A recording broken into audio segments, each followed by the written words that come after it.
গ্রেফতার হলেন ফলতার পুষ্পা, জাহাঙ্গীর খানের স্ত্রী। শনিবার সকালে ডায়মন্ড হারবার জেলা পুলিশ তাকে গ্রেফতার করে। দুদিন আগে জাহাঙ্গীরকে পুলিশের হাত থেকে ছাড়ানোর নামে থানায় তাণ্ডবের চেষ্টার অভিযোগ ছিল তার বিরুদ্ধে। তারপর থেকেই তিনি নিখোঁজ ছিলেন। তার নামে অস্ত্র ও বিস্ফোরক আইনে জোড়া মামলা রুজু করেছিল পুলিশ।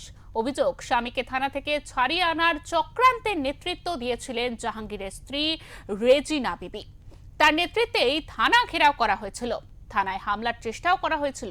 এ বিষয়ে আমরা বিস্তারিত জানবো আমাদের প্রতিনিধির কাছ থেকে। তবে এই মুহূর্তে আপনাদের আবারও জানিয়ে রাখি, জাহাঙ্গীর খানের স্ত্রী, তাকে কিন্তু এবার গ্রেফতার করলো পুলিশ।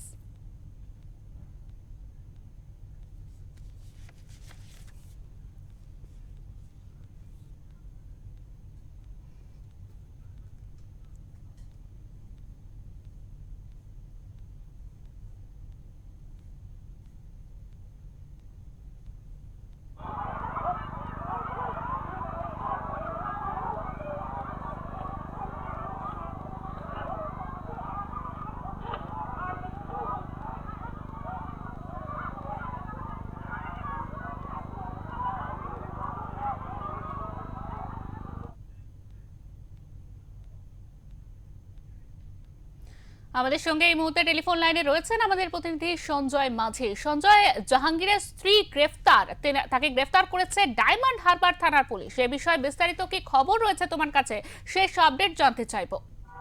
দেখো, জাহাঙ্গীর খানকে যেমনটা অ্যারেস্ট করেছিল গত কয়েকদিন ধরে আমরা দেখছিলাম, তার পাশাপাশি জাহাঙ্গীর খানের মুক্তির জন্য কয়েকদিন ধরে বিক্ষোভ ছিল। এবং গত 14 তারিখে জাহাঙ্গীর খানের স্ত্রীর নেতৃত্বে, মানে অর্থাৎ জাহাঙ্গীর খানের স্ত্রীর নেতৃত্বে প্রায় হাজার খানেক মানুষ, মহিলা এবং পুরুষ, এবং তারা রাস্তা অবরোধ করে এবং সেই অবরোধ করে কেন্দ্র করে ধুমধুমা কাণ্ড হয়েছে।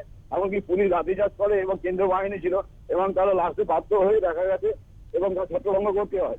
এবং তারপরে 15 তারিখে মাননীয় মুখ্যমন্ত্রী শুভেন্দু অধিকারী আসেন ফলতা উন্নয়নের জন্য, এবং তিনি বার্তা দেন, তিনি পাঁচ সরকারকে পরে ফলতা, যে যাতে কোন রকম যদি এরকম ব্যবস্থা যাতে না হতে পারে, কেউ আন্দোলন না করতে পারে, সেন্ট্রাল বাহিনীর উপরে হাত না দিতে পারে, কড়া ব্যবস্থা নেওয়ার জন্য ডায়মন্ড হারবার পুলিশ প্রশাসনকে বার্তা দিয়েছিলেন রাজ্যের মুখ্যমন্ত্রী শুভেন্দু অধিকারী।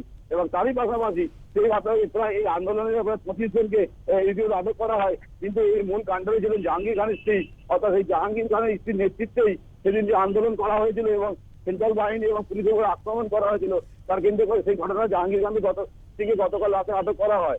কিন্তু ডায়মন্ড হারবার পুলিশ পক্ষ থেকে আজকে তাকে ডায়মন্ড হারবার আদালতে তোলা হবে। শিল্পা। একদমই সঞ্জয়, তোমাকে অনেক ধন্যবাদ।